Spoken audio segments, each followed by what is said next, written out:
सभी साथियों को मेरा नमस्कार, स्वागत है आप सबका आज 14 सितंबर के इंडियन एक्सप्रेस एनालिसिस में। Good morning everyone and welcome to today's Indian Express analysis.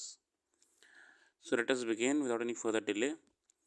पहले पेज पे दिल्ली से लगी खबर है केजरीवाल जी जो कि दिल्ली के मुख्यमंत्री हैं, उन्हें दिल्ली एक्साइज पॉलिसी स्कैम पे लंबे समय से जेल में थे।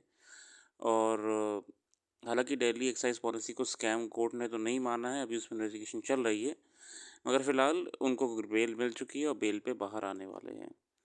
इसके अलावा कई और राजनीतिक खबरों हैं जिन पे हम नहीं जाएंगे और अपने मुख्य आर्टिकल्स की ओर बढ़ते हुए calling out the parrot in the bail verdict, this is Ujjwal Bhuyan's criticism of CBI strikes many a chord should be heard by those who pull agency strings. फिर से सीबीआई और इस केंद्रीय एजेंसियों को लेकर सवाल उठा है क्योंकि प्रॉपरली कोई ठोस सबूत तो पेश नहीं कर पाई बहुत लंबे समय से, और कोर्ट में भी एक्सप्लेन नहीं कर पा रही हैं, जैसे कि कविता के बेल में हुआ और कई बीते दिनों में केसेस हुए हैं जिसमें बेल मिलने के बाद सेंट्रल इन्वेस्टिगेशन एजेंसीज की इन्वेस्टिगेशन पर सवाल उठ रहे हैं, जो कि सीधे तौर पर यही पता लगता है कि वो असल में ऊपर से अपने बॉसेस को खुश करने के लिए ऐसा काम कर रहे हैं। In a series of welcome rulings recently, Supreme Court has upheld the principle of bail as a rule and jail as an exception, while underlining the sacrosanct nature of the individual's right to be personal liberty, guaranteed under Article 21. And emphasizing the process of justice must guard against turning into the punishment. This is recasting, or rather a reassertion of a principle bail jurisprudence by the court, is reassuring. This especially so given that it seemed to have taken an unfortunate step from its period of coinciding with the domineering executive weaponizing its control of central agencies। मतलब आसान भाषा में ये बताया गया कि ऐसे government आपकी सेंट्रल एजेंसीज को अपने पॉलिटिकल गेन्स का इस्तेमाल करने के लिए करती हैं। Deprivation of liberty even for a single day is one day too many. This is separate judgment by Justice Ujjal Bhujian. One of the two judges on the bench, Justice Bhujian, agrees with Justice Surya Kant's conclusion that Kejriwal be given bail in a case that shows no signs of early closure, but he goes further. In a tone resonant with legal acumen and moral clarity, he also interrogates the necessity and timing of the arrest in the first place. He points out a sequence that is incriminating for the agencies whose responsibility it is to take forward this process. The CBI registered the case against Kejriwal in August 2022, filed 4 charge sheets, named 17 as accused, did not name Kejriwal. Only when a special judge granted regular bail to Kejriwal in an ED case nearly 2 years later, the CBI activated its machinery and took the appellant into custody. मतलब central agency जिस हिसाब से काम कर रही हैं उन पर सवाल उठ रहा है।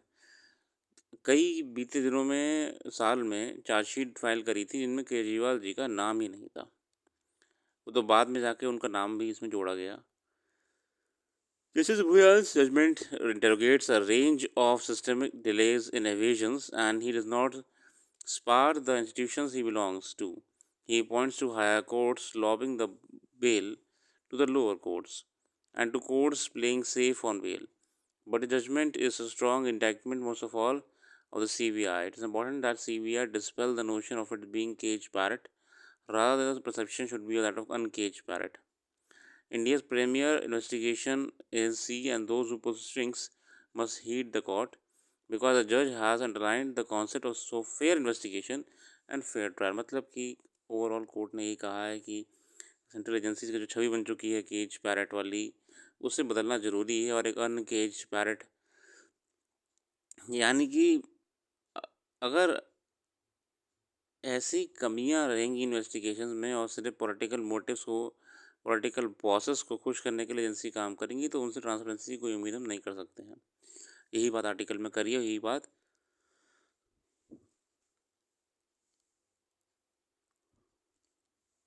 जस्टिस उद्यान ने भी कही है। आगे बढ़ते हुए कोलकाता इंसिडेंट को लेकर, in the days, weeks that followed the rape and murder of Dr. R.G. Kar Medical College and Hospital in Kolkata, West Bengal government chose denial over engagement, accusations over introspection. The protesting doctors are by the police, the removal of Kolkata Police Commissioner Vineet Goyal, increased security for healthcare workers, and addressing the culture of intimidation for the government at state-run hospital. Intimidation. The demands are justified. Doctors have also dug in their heels in the face of attacks by lumpen elements. High-handed dismissals of their cause and accusation power मतलब परेशान है लोग कि doctors को सुरक्षा दीजिए या doctors का जो गलत व्यवहार करा जाता है हॉस्पिटल में बहुत कर्मचारियों के द्वारा भी उसे कम करा जाए, विशेषकर जो बॉसेस आपके हैं. The CM has now apologise to people of Bengal. उन्होंने क्षमा मांगी है. And the doctor wanted a 30-member delegation for the meeting. The government allowed 15. They wanted to do discussion on live stream. The government was open to video recording, not streaming as a matter of sub judice. This is not to say the government's behavior over the last month can be easily forgotten or there will be instant course correction. Expecting kudos for not taking any action against protesters despite the Supreme Court leaving room for the government to do so. Did not behave the CM. मतलब कि अभी देखा जा रहा है doctors बिल्कुल भी खुश नहीं है पश्चिम बंगाल के विशेषकर. उन्होंने ना तो कोई एग्री कर रहे हैं गवर्नमेंट के किसी भी पॉइंट पे और ना उनको सपोर्ट करना चाह रहे हैं, क्योंकि डॉक्टर्स ने देख लिया है कि गवर्नमेंट सिर्फ और सिर्फ कवर अप करने का प्रयास कर रही है इंसिडेंट को और अभी भी डिनायल फेज में ही है, अपनी गलती मान ही नहीं रही है. कैसे इन्वेस्टिगेशन में लैप्स करे गए हैं डिस्ट्रिक्ट पुलिस के द्वारा. अगला आर्टिकल है what is open AI O1 the AI model that thinks before it answers. Open AI O1. OpenAI is the world premier intelligence research organization. On the Thursday, released in latest AI model. The OpenAI O1 is the first is in a planned series of reasoning models that have been designed to solve more complex tasks and problems in science, coding, and maths. How does the model work? According to OpenAI O1, it is designed to think more carefully about queries before answering, like how humans do while solving problems. लेकिन जानते हैं AI का जो विकास हो रहा है वो next level चलने वाला है. इतनी तेज़ी से AI हमारे जीवन में आ चुका है और डेवलप हो रहा है. ओपन AI ने नया अपना ये इनिशिएटिव करा है जिससे वो और बेहतर सर्विसेज प्रोवाइड कराएगा यूज़र्स को और बहुत ही एडवांस टेक्नोलॉजी का इन्होंने टोटली ह्यूमन फील देने का नई टेक्नोलॉजी में प्रयास करा है.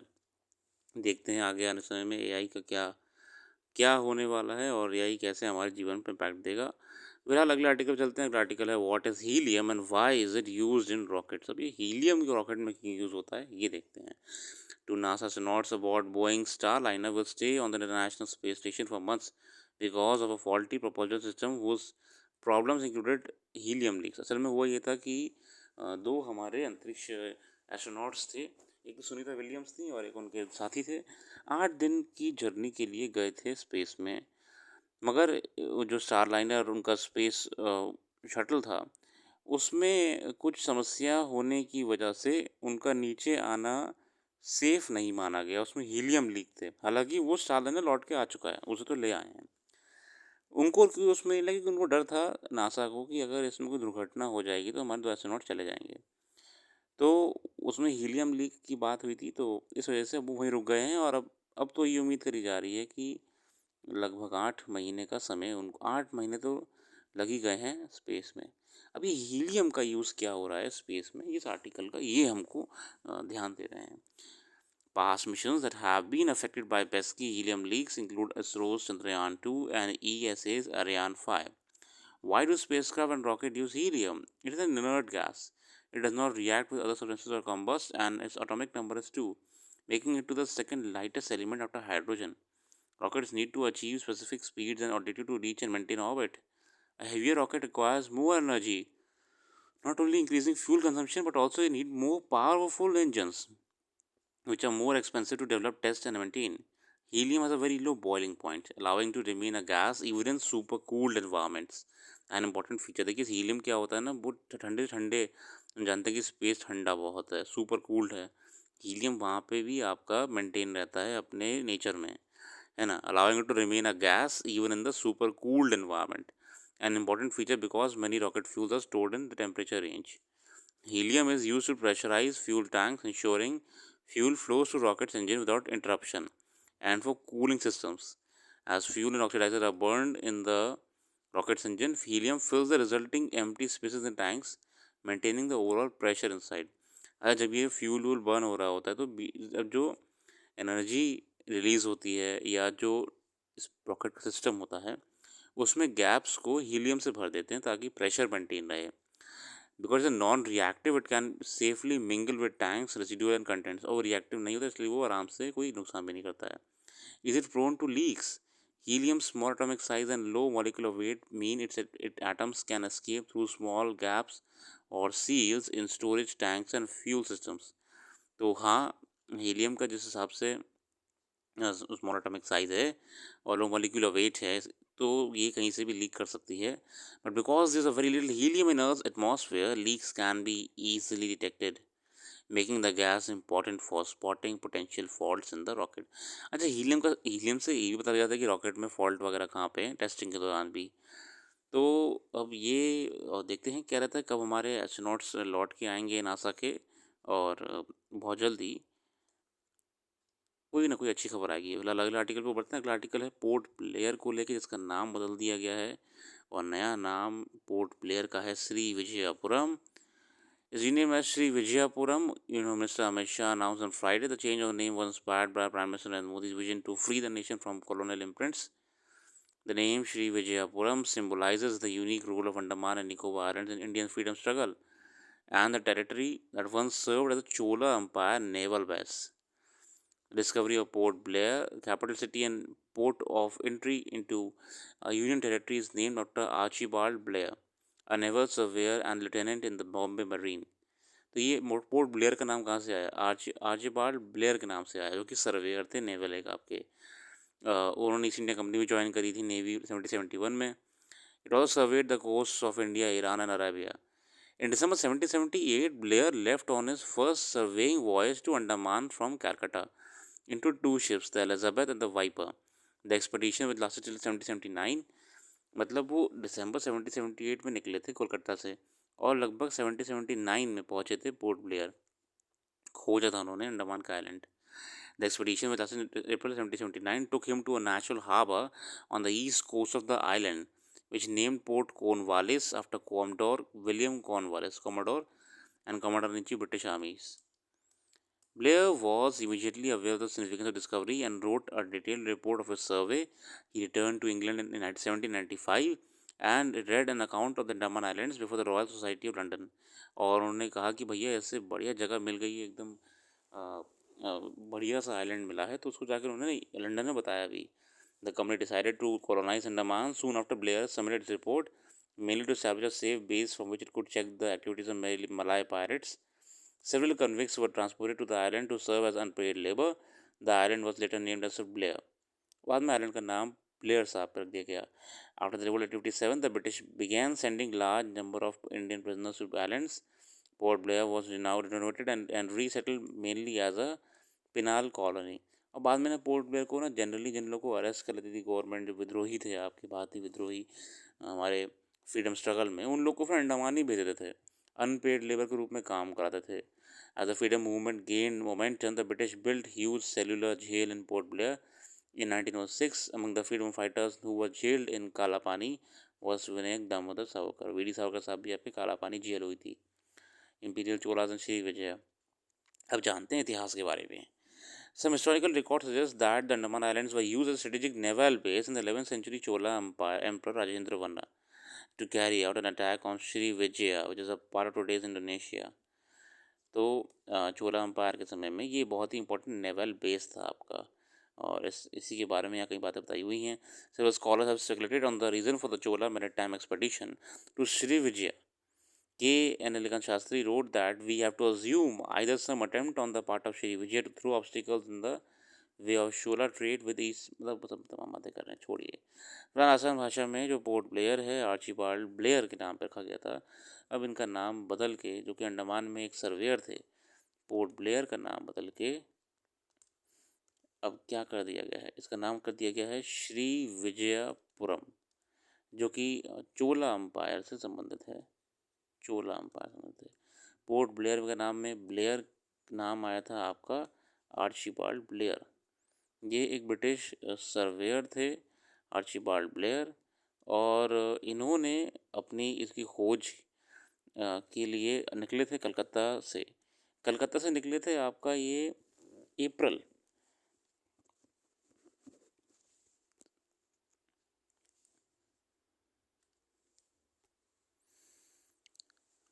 ठीक है, दिसंबर 1970 1778 में निकले थे। तो जो हमारे आर्चिबाल्ड ब्लेयर थे, ये असल में एक सर्वेयर थे, ठीक है। थोड़ा पास में रख लेते हैं ना। तो यहाँ कलकत्ता से वो निकले थे आपका सर्वे करने के लिए, क्योंकि इनका काम ही ये था कि ब्रिटिश आर्मी को, ब्रिटिश गवर्नमेंट को बताना कि क्या-क्या है इस क्षेत्र में। देखिए, ब्रिटेन में रहते हुए वहाँ के लोग को इतना आइडिया नहीं था कि इंडिया में क्या है, कौन सी ज़मीनें क्या है। तो ये इनको ऐसे एक्सपीडिशन भेजती थी।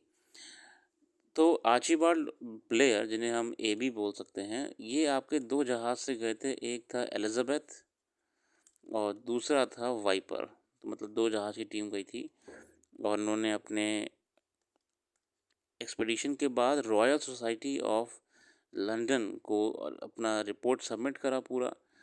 आपका रिपोर्ट जो उन्होंने सबमिट करा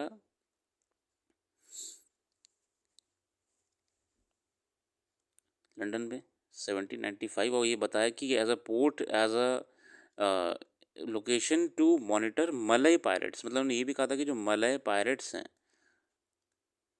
उन पे भी हम यहाँ से निगाह रख सकते हैं, क्योंकि देखिए हम जानते हैं उस ज़माने में जहाज़ से ही ब्रिटिश हुकूमत का ज़्यादातर कारोबार और एक्सपीडिशन होते थे। इसी के साथ उन्होंने यहाँ पे फिर लोगों को बसाना शुरू करा। यहाँ लोगों को बसाना किन्हें शुरू करा? ये बेसिकली अनपेड लेबर थे जो अरेस्ट करे जाते थे ब्रिटिशर्स के द्वारा अ, फ्रीडम स्ट्रगल में। तो उनको सज़ा के तौर पे अंडमान भेजते थे। और साथियों, विशेषकर अंडमान में ही फिर आपका काला पानी का जेल भी बनाया गया था, जहाँ पे हमारे वीडी सावरकर साहब भी रहे और कई फ्रीडम स्ट्रगल में कंट्रीब्यूट करने वाले फ्रीडम फाइटर्स, काला पानी की जेल हुई थी। उनके अलावा भी यहाँ पे लोगों को सज़ा के तौर पे अनपेड लेबर के रूप में भी काम कराया जाता था ब्रिटिश रिहायशी इलाकों में। तो फिलहाल पोर्ट ब्लेयर का नाम बदल के कर दिया गया है SVP, श्री विजयपुरम। और ये हैं चोला साम्राज्य से इंस्पायर्ड। ये चोला साम्राज्य के समय भी आपका ये बहुत ही इम्पोर्टेंट पोर्ट हार्बर था।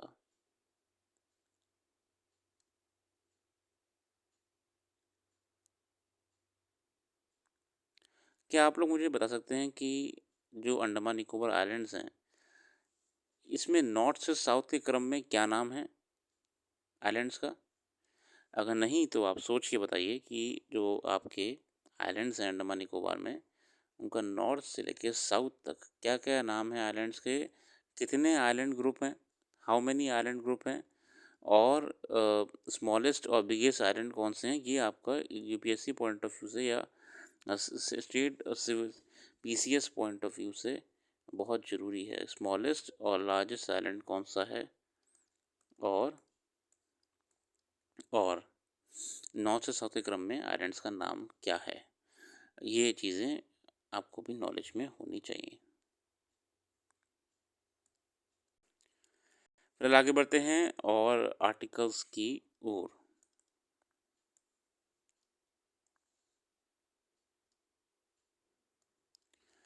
आरबीआई गवर्नर शक्तिकांत दास जी का इन्फ्लेशन को लेकर बयान है कि इन्फ्लेशन अभी ठीक चल रहा है, मॉडरेटेड है और कंट्रोल में है। Reserve bank of India governor Shaktikanta Das on Friday said even as the CPI inflation has softened to 6% tolerance band there is still distance to cover. मतलब इन्फ्लेशन पे काम चल रहा है। वो हम जानते हैं कि इन्फ्लेशन को कंट्रोल करने के लिए या मॉनिटर करने के लिए कौन सी कमिटी का गठन करा गया था? तो ये आप ध्यान रखिएगा, ये है monetary policy committee, MPC। Monetary policy committee में 6 मेंबर होते हैं। 3 मेंबर्स आरबीआई से होते हैं, 3 मेंबर्स गवर्नमेंट और इंडिपेंडेंट मार्केट से होते हैं। वर्तमान में कौन कौन मेंबर्स हैं ये आप बताइए, और वर्तमान में आरबीआई से कौन कौन मेंबर है ये भी आप बताइए। फिलहाल एक मेंबर तो खुद गवर्नर ही होता है। मॉनेटरी पॉलिसी कमेटी का टारगेट है इन्फ्लेशन टारगेटिंग। क्या टारगेट है? Inflation targeting. इन्फ्लेशन को नियंत्रण में रखने का टारगेट दिया हुआ है कि ये पॉलिसीज़ के माध्यम से, मॉनेटरी पॉलिसी के माध्यम से, repo rate, reverse repo rate, CRR, SLR के माध्यम से ये सुनिश्चित करना कि बाज़ार में तरलता बनी रहे और किसी भी प्रकार का नेगेटिव इफ़ेक्ट ना दिखे कोई पॉलिसी का। ये मॉनिटरिंग हर क्षेत्र के लिए करना पड़ता है मॉनेटरी पॉलिसी कमेटी को। और under the flexible inflation targeting regime, the government has mandated the RBI to keep CPI inflation within the 4% plus minus 2 band. The said Reserve Bank's projection indicate that inflation is likely to ease further from 5.4% to in 2023-24 to 4.5% in 24-25। तो साथियों, ये बहुत ही अच्छी खबर है कि RBI प्रयास कर रहा है मुद्रास्फीति को कंट्रोल करने के लिए।